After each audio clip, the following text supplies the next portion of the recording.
Hi, I'm Ashley, Senior Clinical Advisor at Carepatron, and I'm here to help guide you through the rotator cuff injury assessment, also known as Jobe's test. So what is Jobe's test?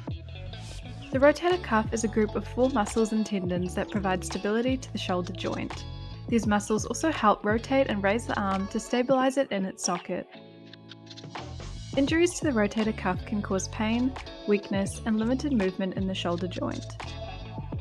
Common causes of rotator cuff injuries include repetitive overhead motions, such as throwing a baseball, lifting heavy weights, or using a computer mouse for long periods of time. A doctor may perform a rotator cuff injury test as part of an examination to diagnose any potential issues. One of the most common tests is the Jobe's test, which helps identify any tears or impingements of the rotator cuff. There are a variety of healthcare professionals who can use this, but this mainly includes physical therapists. Here's how to use the rotator cuff injury test effectively. The first step is to fill in the name and date, as well as read the instructions. You'll then need to go over the reminders.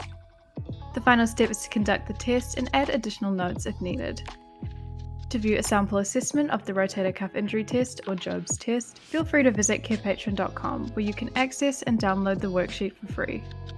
You can also access the test via our platform, filter by community and by assessment.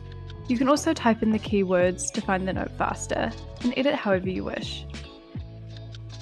Thanks for watching, and remember to subscribe to Carepatron to view more healthcare videos in the future.